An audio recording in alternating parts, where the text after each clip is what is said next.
시청하시기 전에 STV 상생방송 구독과 좋아요, 알림 설정까지 눌러주세요.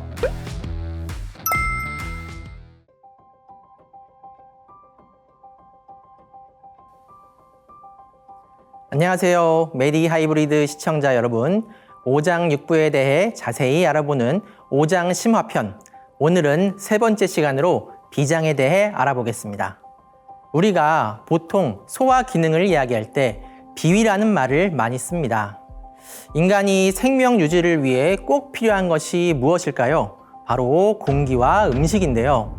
음식을 받아들이고 음식의 에너지와 영양분을 흡수하는 일을 하는 장부가 바로 비위입니다.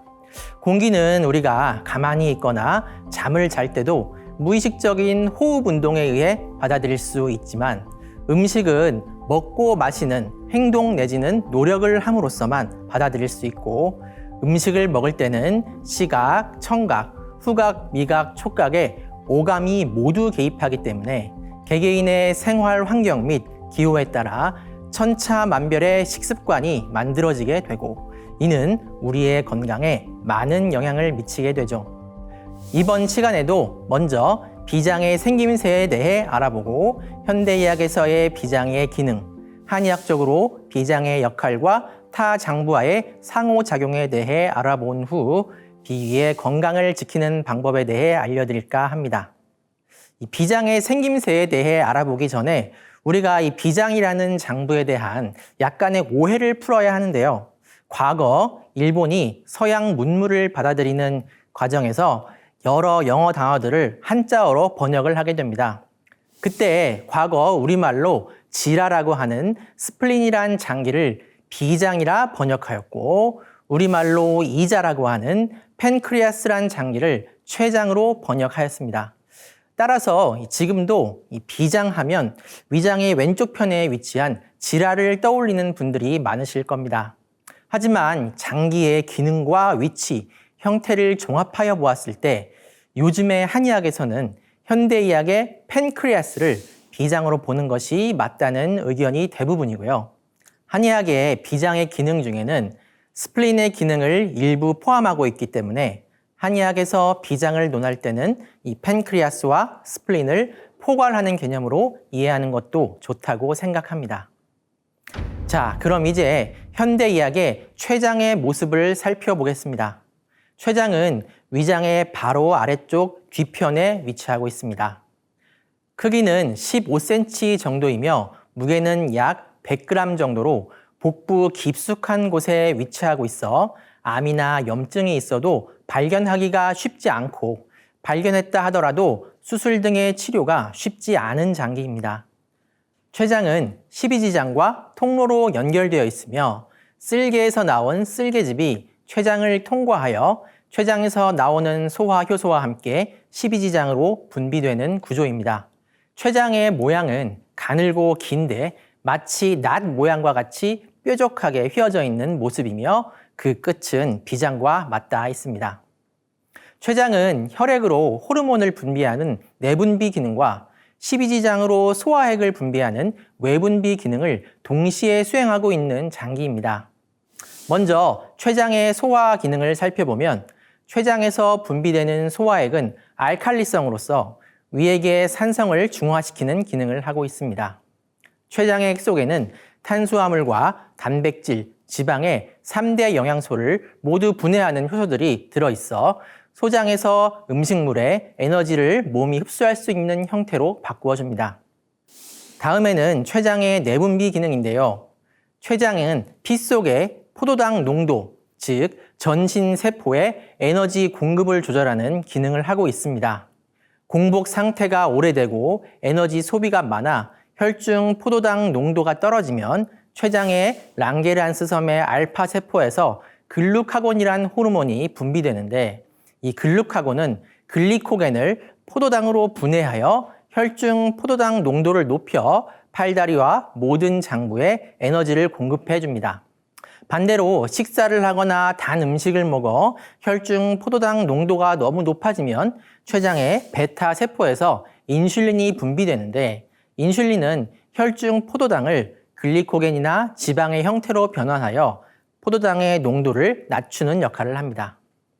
정상인에서 혈당은 약 70에서 150mg/dl로 일정하게 유지되고 있는데 이 췌장의 기능이 원활하지 않아 신체 기관에 공급되는 포도당의 양이 감소하게 되면 그러면 뇌는 에너지 부족을 느끼게 되어 신체의 자율신경계를 작동시키게 되는데 그 결과로 현기증, 피로감이 발생할 수 있고요.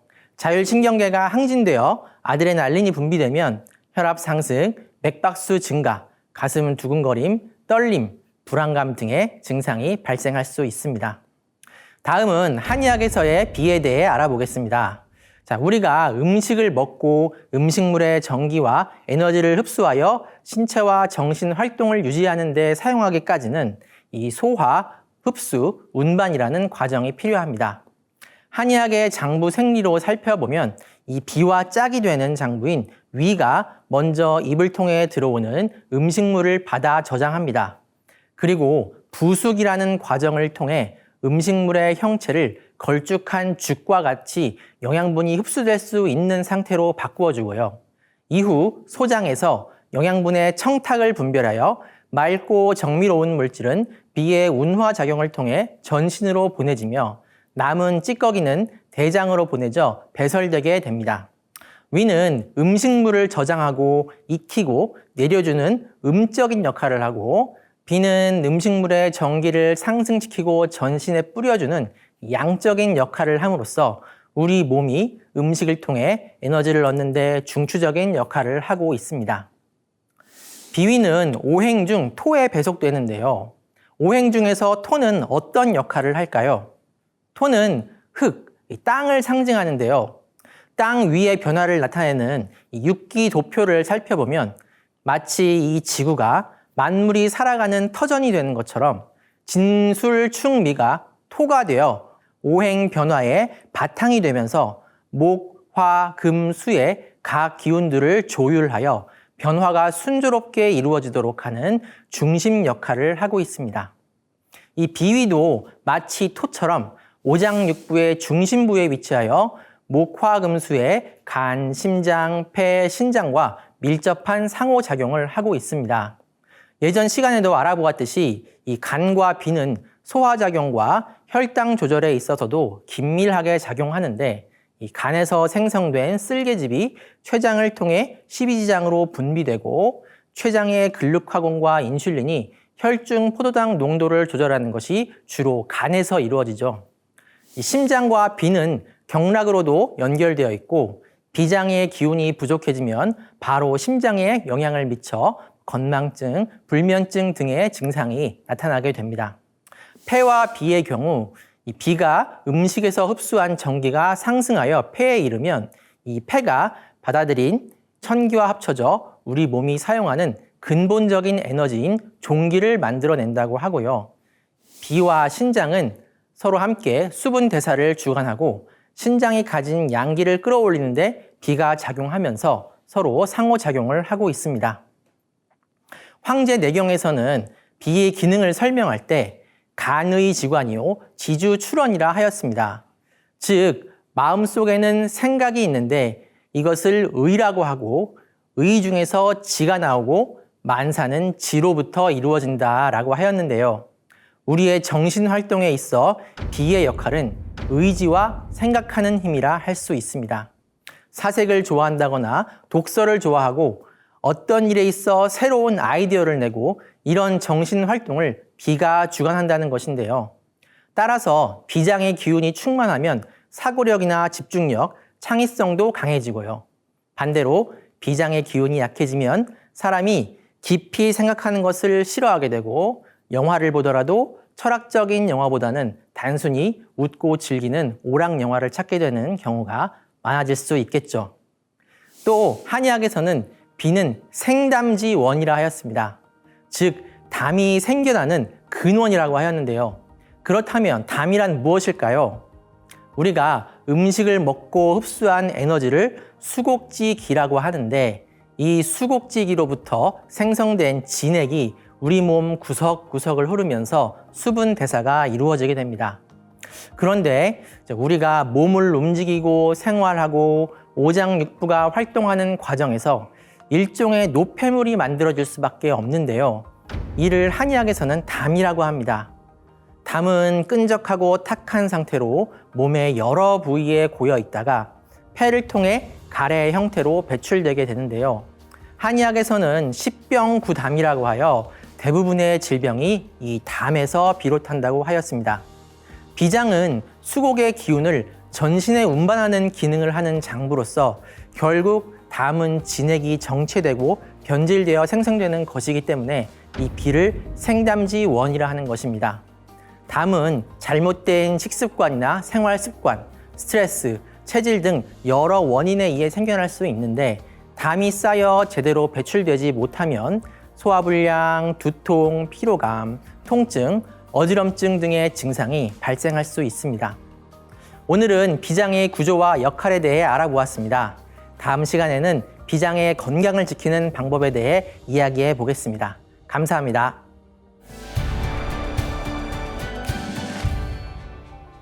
안녕하세요. 메디 하이브리드 시청자 여러분. 오장육부에 대해 자세히 알아보는 오장심화편. 오늘은 비장의 건강을 해치는 요인은 무엇인지, 그리고 비장의 건강을 지키는 방법에 대해 상세히 알아보겠습니다. 도전에 이런 말씀이 있습니다. 인생세간 하자미요, 왈이 왈식이요, 의식 연후의 왈색야라. 사람이 세상 사는 재미는 무엇인가? 입고 먹는 것이요, 의식 연후에는 음양의 낙이니라. 사람이 가진 욕구 중 식욕은 인간의 생존과 관련된 원초적인 욕구로서 태고시대부터 현재까지 다양한 음식 문화가 존재해 왔습니다. 특히 현대 사회는 물질적인 풍요와 무역의 발달로 인해 누구든지 마음만 먹으면 세계의 어떤 음식이든 먹을 수 있죠. 하지만 욕심이 과하면 화를 부르듯이 식욕을 제어하지 못하고 잘못된 식습관이나 몸에 맞지 않는 음식을 먹게 되면 비위를 손상시킬 수 있으며 잘못된 자세나 스트레스도 비위를 손상시킬 수 있습니다. 동의보감에서는 반나절 동안 음식을 먹지 않으면 기가 쇠약해진다고 하였습니다. 너무도 당연한 이야기지만 식습관에 있어 가장 중요한 것이 규칙적인 식사입니다. 보통 사람은 하루 3회의 식사를 하는 것이 정상인데요. 하루에 2회 정도 제대로 된 식사를 규칙적으로 할 수 있다면 비위 건강에 크게 나쁘지 않습니다. 식습관에서 가장 중요한 것은 장시간의 공복 후 폭식을 하지 않는 것인데요. 공복인 상태가 5, 6시간 정도 지속되면 전신의 기운이 약해지기 시작하는데, 그러면 비위의 소화효소 분비 능력도 떨어지게 됩니다. 이런 상황에서 갑자기 폭식을 하게 되면 위장이 들어오는 음식을 감당하지 못해 체하게 되고 위벽이 손상받게 됩니다. 위벽이 손상을 받아 위염이 발생하면 회복되기까지 긴 시간이 소요되는데요. 이때에는 음식 조절에 각별한 주의가 필요합니다. 그러나 통증 등의 증상이 심하지 않다고 대수롭지 않게 여겨 불규칙한 식습관이 계속되면 반복적인 소화불량 및 만성 위염이 발생하고 결국 위궤양 및 십이지장 궤양 등 큰 병으로 전변될 수 있습니다. 또한 식습관 중 중요한 것이 무엇을 먹느냐이죠. 가장 흔하게 비위를 손상시킬 수 있는 음식이 맵고 짜고 기름진 음식들입니다. 라면, 피자, 치킨 등 흔하게 섭취하는 인스턴트 식품들이나 최근 유행하는 매운 음식들 모두 과도하게 섭취하면 위장을 손상시킬 수 있습니다. 한의학에서 이런 음식들을 후미라고 일컫는데, 이 후미를 과도하게 섭취하면 위장에 습열이 쌓이게 되고 이 기운이 비위의 활동을 방해하여 여러 증상을 일으킨다고 하였습니다. 또한 최근 이 젊은이들이 즐겨 찾는 단 음식과 커피도 위장 건강에 좋지 않을 수 있습니다. 이런 음식은 대부분 설탕이 많이 들어가 있죠. 설탕이나 과당 등의 당 성분은 밥으로 섭취하는 탄수화물과 달리 이미 1차로 분해가 이루어진 물질이기 때문에 우리 몸이 빠르게 흡수할 수 있어 먹으면 일시적으로 몸에 힘이 나고 정신이 맑아집니다. 예전에는 설탕이 이 비위 기능이 많이 떨어져 단시간에 기운을 돋우어야 하는 환자에게 약으로 쓰였죠. 하지만 이 당분은 혈당을 급속도로 높이기 때문에 많이 먹게 되면 당을 조절하는 췌장의 기능을 방해하고 담이 생성되는 원인이 됩니다. 또 한 가지 원인은 과도한 음주인데요. 동의보감에서도 술은 대독 대열이라 하여 과도한 섭취를 금했습니다. 술의 알코올 성분이 위벽을 자극하고 염증을 유발할 수 있어 공복 상태에서 갑자기 술을 마시거나 폭식과 함께 술을 마시는 행동, 과음, 잦은 음주 등이 모두 위험의 원인이 되고 심할 경우 위궤양도 유발할 수 있습니다. 급성 췌장염의 원인 중 30에서 60%가 음주이기 때문에 평소 과음하지 않도록 각별히 주의해야 하겠죠. 자, 위는 이 명치에서부터 배꼽 위까지 윗배의 대부분의 공간을 차지하고 있습니다. 위장은 식도를 통해 들어온 음식을 위액과 섞고 소화시키기 위해 마치 이제 파도의 출렁인 것 같은 운동을 하고, 이를 이제 연동 운동이라고 하는데요. 이 연동 운동은 심장처럼 위가 독립적이고 자율적으로 움직이는 운동으로서 이 운동이 활발히 일어나야 소화가 원활하게 진행될 수 있습니다. 그런데 어떤 원인에 의해 이 연동 운동이 방해를 받으면 위에서 음식의 소화가 제대로 이루어지지 않아 소화불량이 발생할 수 있습니다. 위장의 연동 운동을 방해하는 요인 중 첫째는 바로 자세입니다. 평소 앉은 자세에서 장시간 일하는 현대인들은 습관적으로 목을 쭉 빼고 구부정한 자세를 계속 취하게 되는데, 이런 경우 척추가 구부정해지면서 어깨가 안쪽으로 말려 들어가고 가슴을 웅크리게 되죠. 그러면 이 명치 부위가 압박을 받고 위장이 차지하는 공간이 작아지게 됩니다. 또한 멋을 내기 위해 배가 압박을 받을 정도로 허리띠를 졸라매는 경우에도 복부의 장기가 위로 밀려 위장을 압박할 수 있습니다. 이렇게 되면 위장의 운동은 당연히 방해를 받고 소화불량이 일어나기 쉬우며 위장 내부 압력이 증가하여 위산 역류도 쉽게 일어나 역류성 식도염의 발생 확률도 높아지게 됩니다. 자, 위장의 연동 운동을 방해하는 또 한 가지 원인은 스트레스인데요. 이 식사 전으로 스트레스를 받아 체했던 경험이 누구나 한 번쯤은 있을 것입니다. 스트레스를 받으면 간이 긴장하고 기를 소통시키지 못해 위장의 기운도 정체되어 소화불량 등 여러 증상이 발생하는 것입니다. 또한 이 심리적인 긴장 상태는 교감신경을 흥분시키는데요. 교감신경이 흥분되면 소화기관의 운동성은 떨어지게 되므로 위장의 연동운동 역시 방해를 받게 됩니다. 자, 그럼 비위의 기능을 강화시키고 소화를 도와주는 방법에는 어떤 것들이 있을까요? 규칙적인 식사와 과식하지 않는 식습관, 음주 및 위장에 좋지 않은 음식 섭취를 줄이는 것이 기본이고요. 되도록 자세를 바르게 하고 스트레스 상황에서 음식을 섭취하지 않는 것이 좋습니다. 또 식사 후에 따뜻한 손으로 배꼽 주변을 시계 방향으로 마사지해 주는 것도 위장 운동을 촉진시키는 좋은 습관이 될 수 있습니다. 또한 소화불량이 생겼을 때 대수롭지 않게 생각하지 말고 그때그때 위장 상태를 정상화한 후 다음 식사를 하는 것도 중요하겠죠. 소화가 다 되지 않은 상태에서 다음 식사를 하게 될 경우에 위험이 발생할 확률이 크게 높아지기 때문에 배가 고프지 않고 소화가 다 되었다는 느낌이 없다면 식사를 한 끼 거르는 것도 좋습니다.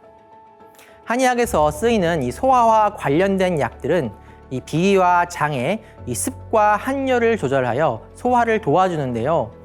예를 들어 창출, 후박, 진피, 감초로 이루어진 평이사는 한방 소화제의 대표 처방으로 위장의 습을 제거하고 위기를 하강시켜 소화에 도움을 줍니다. 지난 시간에 비와 의에 대해 말씀드렸는데요. 비장의 기운이 충만하면 생각하는 힘이 강해지지만 반대로 너무 많은 생각을 하면 오히려 비를 상하게 할 수 있습니다. 한 가지 생각에 빠져 장시간 고민하거나 근심하는 것은 기운이 퍼지는 것을 방해하여 비를 상하고 위장 부위에 적취를 발생시킨다고 하였는데요. 따라서 장시간 고민을 하거나 우울한 생각에 빠지는 것을 항상 경계하는 것이 좋습니다. 근심거리가 있거나 답을 찾기 어려운 문제가 있을 때 잠시 내려놓고 자연을 보면서 산책을 하거나 때로는 조금 격렬한 운동을 하는 것도 좋고요. 마음을 비우고 대자연과 하나가 되는 수행을 생활화하다 보면 비의 건강을 지키는데 많은 도움이 될 것입니다. 이상으로 오장육부 심화 비장 편을 모두 마치겠습니다. 감사합니다.